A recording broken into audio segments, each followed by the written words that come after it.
Right, welcome to the channel. Alan Moore was right, or is right.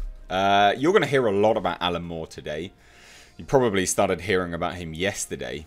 And the reason why the great wizard Alan Moore is in the news is he said some comments from 2016, I believe. 2016 or 2015 about superheroes. And a lot of people are taking umbrage with it. But I want to pose the argument that, hilariously, the fact that people are having a problem with it and the fact that it's going viral actually proves his point. And it proves his point really nicely. So, everyone railing against him, yeah, you've just proven him right. And he is right as well, I think, anyway. I think there's a lot to be said for his kind of comments on modern superheroes and comic books on a whole, and just the whole industry in general. And just before everyone, because it's amazing, they did this with Martin Scorsese, and they're doing it with Alan Moore as well. Martin Scorsese has obviously made fantastic movies, right? So everyone has a right to comment on whatever they want, but Martin Scorsese, from an objective, movie making perspective, has a very valid opinion on these things. Alan Moore, creator of absolutely incredible, groundbreaking comic books and stories, does have a really objective and valid opinion on the current state of superheroes and comic books. And it's amazing that everyone is now going to devalue his opinion and all of his previous works, much more so than Martin Scorsese. Again, this is a man, this is, one of the fathers of incredible work, really, really incredible work. But again, you're just proving his point, and proving it really nicely. So this is an interview that's resurfaced again from 2016. And again, just before you all go and prove his point by disliking the video, by commenting and all of this kind of nonsense, just stop and think for 1 second. We'll kind of talk about it, and I'll stop in little parts during his answer, and we'll just discuss it and why I think it's right. But I would love to hear your thoughts on, potentially, and again, constructively, don't just go, oh, he's a dick. Actually, a well thought out rebuttal would be good. I'd love to hear why you think this, because I hear it, and the majority of these comments will probably be because the vocal community anyway seems to be, and I'll get some hate for saying this, the Marvel fan base currently. I've had it on all of the Joker videos I've done, where they're just like, oh yeah, but Joker's not as good as Endgame, is it? There's an argument to be said that it absolutely is better than Endgame, but, from your 12-year-old brain, I would imagine Endgame looks spectacular from your very limited theatre history. But let's get into it. Just, again, stop and think for a second. I want to hear like a well-thought-out rebuttal. So he was asked, and this is by a Brazilian interviewer, journalist, what was the impact of popular heroes, comic books in our culture? Why are people fascinated by alternative realities? Great question. And Alan Moore is a very wordy bloke. He has a fantastically ranged vocabulary. I wish I spoke like him, put it that way. I think the impact of superheroes on popular culture is both tremendously embarrassing and not a little worrying. While these characters were originally perfectly suited to stimulating the imaginations of their 12 or 13-year-old audience, today's franchised Ubermenschen aimed at a supposedly adult audience seem to be serving some kind of different function and fulfilling different needs. He's absolutely correct. I've been saying for ages that Marvel movies are for children, and people absolutely hate me for it. They hate me for it, and I don't know why. I don't know. There's nothing wrong with saying that you like a film for children, but don't, imagine it as some wide, massive cult. It's going to be a cult classic. These movies will never be cult classics. They just won't. A movie like The Joker, and I'm going to go back to this every now and then, and there's other movies that we can talk about. One of his movies, for instance, or one of a movie based on his works. Let's disregard The Joker. V for Vendetta. right? It might not be a direct, shot-for-shot remake of his work, but it's still a bit of a cult classic, isn't it? Because there's more substance behind it. Those movies are not aimed directly at children. Marvel movies are. First and foremost, predominantly, the Marvel Cinematic Universe is aimed at children. And it's aimed, again, at what he's saying here, at people that can't let go of their childhood, essentially. And I don't think he's wrong, because the amount of people that will now rally in this comment section right now against me and say, no, they're definitely for adults. Of course they are. People get killed. You don't see any blood. You know, there's people die in cartoons all the time. The old X-Men cartoon, people die. They are for children. And there's nothing, that doesn't devalue the work, but in saying and proclaiming that it's aimed at adults, you're devaluing the work yourself, and you're also belittling your own intelligence. So he says, primarily, again, this is what the different needs that it's fulfilling. Primarily, mass-market superhero movies seem to be abetting an audience who do not wish to relinquish their grip on A, their relatively reassuring childhoods. I'd say he's pretty on point there, again, via all the comments that seem to be coming through. Or B, the relatively reassuring 20th century. The continuing popularity of these movies, to me, suggests some kind of deliberate, self-imposed state of emotional arrest, combined with a numbing condition of cultural stasis that can be witnessed in comics, movies, popular music, and indeed right across the cultural spectrum. And I think, ladies and gentlemen, we call them essentially millennials or generation whatever. It's this now new generation that seems to want everything handed to them, that believes everything just should be given to them. They don't take any onus of anything. There's no ownership over their responsibilities, the reactions to their actions. It's like when people jump into the comments and call me a dick, but then say I'm triggered when I return and say, well, unless you give me a actual well-rounded rebuttal, you just sound a bit like a twat. And they'll go, oh, triggered, mate.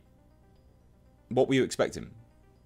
It's not triggered, is it? You've purposely posed an antagonistic comment so you would get a reaction, but they seem, oh my god, shocked. Someone's actually replying to me negatively, and I think he's absolutely right. It is a self-imposed emotional arrest, and it's the same thing. All these people that go that the MCU, and they even say it, like, again, the DC universe, I'd still say that they're made predominantly for children. The first few movies probably weren't with Zack Snyder, but then they have veered off into more children's movies. You know, the original Zack Snyder DC movies, whatever you think of them, they are predominantly more aimed at the adult audience.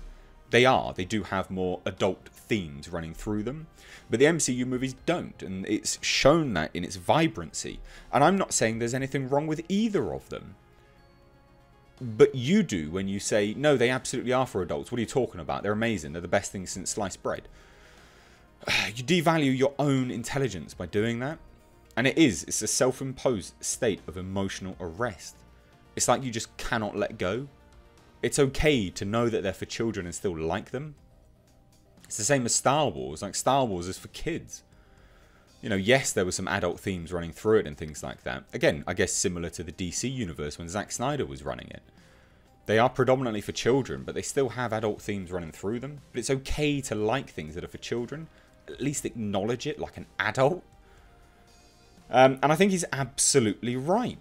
The superheroes themselves are largely written and drawn by creators who have never stood up for their own rights against the companies that employ them, much less the rights of Jack Kirby or Jerry Siegel or Joe Shuster, would seem to be largely employed as cowardice compensators, perhaps a bit like the handgun on the nightstand.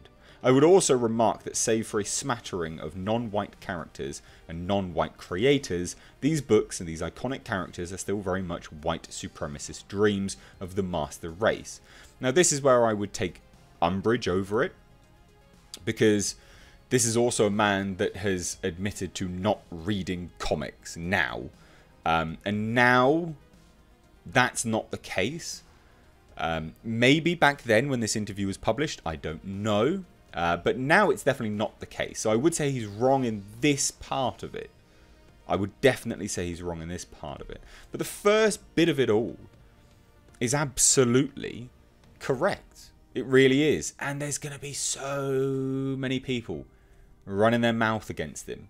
It's going to be hilarious. It's going to be all day. And in fact, there is some on Twitter. Twitter, the best place ever. I love Twitter. I love finding idiots on here. Like AO Ghost. To summarise Alan Moore, adults won't let go of their childhood, and there's an ominous reason for superheroes and popular culture, plus racism. Kind of simplifying a little bit, not giving him that much justice. And again, this comment here, Alan Moore makes a lot of interesting points. They're all wrong, but they're interesting. I don't think they are wrong. Again, no actual rebuttal. You'll find that these people will never actually give a rebuttal because they can't. And again, here, OK Boomer. Modern superhero culture and movies are embarrassing, Watchmen creator Alan Moore says. But he's not wrong. He's not wrong. The immaturity of all of you show this right now. It is an embarrassment watching you do this. It's laughable. People comment on the videos that I do and they say, oh, why you comment on this? You sound like you're so angry. I'm laughing at you. And so are many, many thousands of other people. They are laughing at you. And it is. Because it's embarrassing. It's hilarious to watch. And again, like this, you prove their point. You really, really do. And the comments that kind of just keep coming through, they're all here. We all already knew Alan Moore's opinions on the comic book industry. What we need to know his thoughts on this. And that's just about some memes going on there. And again, you know, every so often Alan Moore decides to come out of his cave and talk down at the current state of comic books. He's actually due for the light of day again. This one is from 2017. I don't think he's talking down though. Don't you? I think that's a genuine genuine criticism. Oh boy, why is everyone complaining about superhero movies or TV shows? It's impacting generations. Get over it. Just realize people's voices are being heard. It's sad that older generations can't embrace Marvel movies or superhero movies. What? By doing this, it's sad that just realize people's voices are being heard. It's sad that older generations can't embrace Marvel movies, but you can't embrace other people's voices being heard as well? Really? The hypocrisy is so crazy. And this is very, very funny. Mike Drucker. Marvel and DC fans are going to be upset Alan Moore agreed with Martin Scorsese about this. Well, he didn't. Martin Scorsese, I guess, agreed with him. Again, this is the thing. People are misrepresenting this. This is an old interview way before Martin Scorsese. Way, way, way. Alan Moore is entitled to his rage against an industry that continues to make a fortune off of him against his wishes and has effed him over time and time again. And that's true. I think I don't think this just comes from a place of being angry with the industry. I think it also comes from a place of being desensitized, that you remove yourself so you can actually have an opinion on it from both sides. You know, he's been on the industry, now he's on the outside of the industry. I think that's part of it as well. So everyone agrees that Alan Moore's latest interview, quote, seriously one-ups Martin Scorsese in the piss-off superhero fanboys department, but no one can agree on what Alan Moore likes to drink. Look, again, I don't think he's saying that they absolutely suck. I think he's saying that it's more just a case of they are for children, and the fact that everyone seems to put them on this pedestal for adults kind of proves the point that, yeah, they are in a state of emotional stasis. So anyway, I just thought I'd do this video. I genuinely agree with him. I think he's right. And I would love to hear your thoughts. And I know there's going to be so many people annoyed with me. And I just ask yourself just to stop for like 5 seconds. Just stop for 5 seconds and just think about it. Because if you stop for 5 seconds, you're probably not going to prove his point. And I'd love to hear your thoughts on it genuinely. Tell me how they're not predominantly for children. You know, because they are. I genuinely think he's right. So anyway, again, I know people are going to be pissed. It's fine. It is what it is. But let me know your thoughts down below in the comment section. If you are new here, make sure you do hit subscribe. You can stay up to date on the world of pop culture, movie news, movie reviews, things like that. I'm watching Ford versus Ferrari tomorrow night. I've been really, really busy this week. So my review will be out tomorrow night when I get back from it. The reason why I'm really, really busy, not some like big announcement or anything like that, but this weekend from like Thursday to Tuesday, I'm going to be on the set of a movie. So I've had to obviously just cram in a lot of stuff to get ready for that. So that's why I haven't been able to watch Ford versus Ferrari. But I will get to it and I will drop my review. So hit subscribe for that if you want to hear my thoughts. Anyway, guys, want to support the channel further, then please do consider it. I've got Patreon link down below, and I've got merch underneath every single video. I've got Space Jasper shirts, so if you like my dog, hey, check it out. And also, we're going to be dropping some festive merch soon as well. Festive plus pop culture merch, so check that out when it drops. Anyway, guys, thanks so much for watching. We've missed Age. Take care.